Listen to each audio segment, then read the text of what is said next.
Hello everyone, welcome to Monitoring. CloudWatch is AWS's monitoring inspector. CloudWatch is very important when you are working on AWS. Troubleshooting, proactive monitoring, reactive measuring, etc. are heavily dependent on CloudWatch. This is our agenda.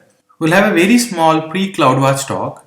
Then we'll see what monitoring is, the architecture of CloudWatch, what metrics and namespaces are, dimensions and statistics, and then resource matrix. What is the need for monitoring, you might ask? Well, it is much more important than you can think of. If your production critical application goes down, how do you know? For that matter, if your EC2 instance is down, how would you know? If you don't know, then you can't react or take any action. This is called reactive approach, wherein you take notice only when something breaks. Then we have proactive monitoring. Simplest example can be storage size monitoring. Suppose you have provisioned 100 GB of EBS volume and it is storing a database application, let's say Oracle. If your storage is full, then your database would stop working and you definitely would not want so. This is where you put proactive monitoring in place. You should be notified when storage volume reaches a certain value, let's say 70 or 80 GB, so that you can take action before something breaks. Proactive monitoring cannot be placed in all cases because sometimes you would not know what to monitor. That is fine as long as you can take action if something happens. Monitoring plays a very important role here. You look into your environment and set up alarms, notifications, auto-scaling, etc. in place. CloudWatch is very special. You won't have to do anything to enable it. It is enabled by default. CloudWatch monitors all AWS resources provisioned and deployed. It gives you system-wide visibility into resource utilization. Take notice that all AWS resources are monitored. EC2, VPC, EBS volume, Elastic Load Balancer, Auto-Scaling, Route 53, S3, DynamoDB, you name it, and everything is monitored by CloudWatch. It keeps a close watch on all of them like a big brother or sister. It also sends notifications if anything goes wrong. You can use the following services in conjunction with CloudWatch. We can use SNS, Autoscaling, CloudTrail along with CloudWatch. We know about SNS and Autoscaling. CloudTrail has not been covered yet. We'll do that shortly. CloudWatch works on a well-defined architecture. This is the CloudWatch ecosystem, which has multiple metrics like EC2, DynamoDB, EBS, S3, RDS, etc. Metrics are nothing but data points that can be used to check health of a system. Here we have our AWS services like we discussed earlier. All these services send these metric data points to CloudWatch. Using these metrics, multiple things can be achieved, like setting up alarms or use them to create statistics. Alarms can be used to send notification using SNS or emails, or can be used to take actions as well, like we did with auto-scaling when additional EC2 instances were launched when certain CPU threshold was breached. We can also take other actions like terminating or restarting EC2 instances. Statistics can be used to see graphical representation of data points and resource usage in the console. Or custom programs can be built using these statistics. Let's look at some concepts now. We'll start with namespaces and metrics.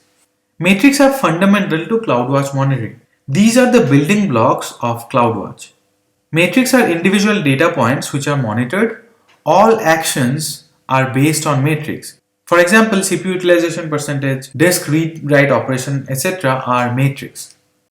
All AWS services send metrics to CloudWatch by default. You don't have to do anything, you don't have to enable it. They will send it automatically. Namespaces is nothing but a fancy name of AWS services. For example, EC2 is a namespace. RDS is another namespace. EBS is also a namespace. I hope you get the idea now. Here is the EC2 namespace. It generates different metrics like CPU utilization, disk or network utilization, etc. EBS is another namespace which generates multiple metrics. Same with ELB and Route 53. These are multiple namespaces. Dimensions might be a little confusing at first. Let me try to explain it as easily as I can. What are dimensions? Here we have an EC2 instance. We can use an EC2 instance for multiple purposes. We can put our web applications here. We can host databases on EC2 or create application servers using them. Depending on workload, EC2 use cases would be different, but we can run these EC2 instances in a standalone fashion, or put multiple EC2 instances behind a load balancer, or in auto-scaling groups. These are multiple services, but EC2 instances are needed in all of them. So I would say these are the different dimensions where EC2 instances can exist. We can have metrics from standalone instances, or from the load balancer, or from auto-scaling group. So these are multiple dimensions of EC2 instances.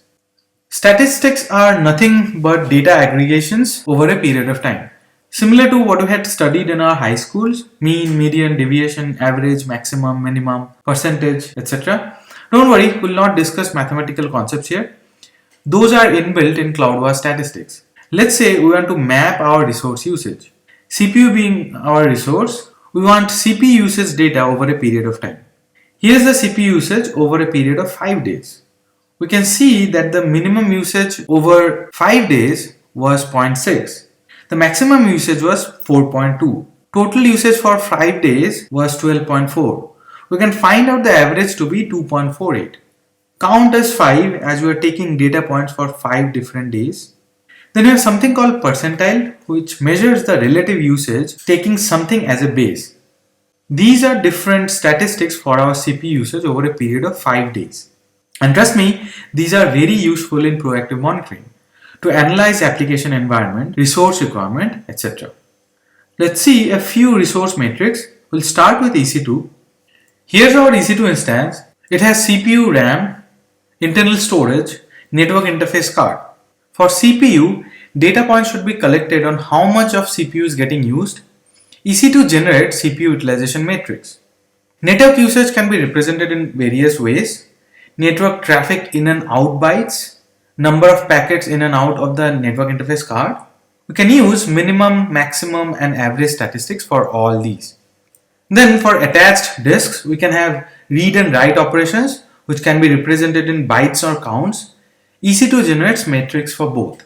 Then another CPU metrics, mainly for burstable CPU in T2 instance types, CPU credit usage and count, and how much CPU credit balance is left.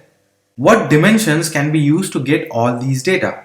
We can have these metrics for EC2 instances in auto-scaling groups, for individual instance IDs, for AMIs as multiple instances can use the same AMI, EC2 instance type like T2, M4, C5, etc. EBS metrics. EBS volumes are attached to EC2 instances. These are the different metrics possible. Volume read bytes, how much of data has been read from the volume, how much of data has been written to the volume, read and write operations in count, total read and write time in seconds to and from volume, for how long the volume was idle, the queue length of the volume, throughput percentage, consumed read-write operations and burst balance. These statistics can be used for volume reads and write bytes. For other metrics, there are other statistics also. Let's say S3 now. We have S3 buckets filled with objects. How many objects are there in the bucket? What is the size of the bucket? S3 generates matrix for those. Average statistics can be used on these. Then, how many objects have been uploaded to S3 and how many have been downloaded? We have matrix for these. Get requests is used to get the count of download requests. Put requests is used to get the count of upload requests. Then we have a lot more. Some statistics can be used for all these. Then we might need to see the size of all those uploads and downloads. For that, we have bytes uploaded and downloaded and its corresponding statistics. These are different dimensions: bucket name, storage type, filter ID. For DynamoDB, we have tables, items, and attributes. Then we have GSIs and LSIs. These are the metrics for read-write capacity units, throttle events, etc. And we can use these statistics on them. There are some more metrics available. You can have all these metrics per GSI, per DynamoDB stream, per table name, per API also. Resource metrics for auto-scaling. This is our auto-scaling group which adds and removes instances as per requirement defined by us. All these instances constitute the group. Metrics are collected on all these. Minimum size of the auto-scaling group, its maximum size, desired capacity, number of instances currently running in the autoscaling group, pending and standby instances which are being terminated, and total number of instances. There are a lot of other metrics available for all AWS resources. To find them, either Google, Amazon CloudWatch, Matrix and Dimensions reference. It will give you this link. Google it, Amazon CloudWatch Matrix and Dimensions reference. The first link which you get, click on that and there you will find matrix for all the available services. For EC2, whatever I have shown like CPU credit usage, credit balance, etc. You'll find the same for other services also like Amazon EBS. Use the link provided by AWS to get all the metrics which you need. It is always better to use the documentation provided by AWS. You'll get all the metrics available for all the AWS services out there. That's all for this part. Thanks for watching.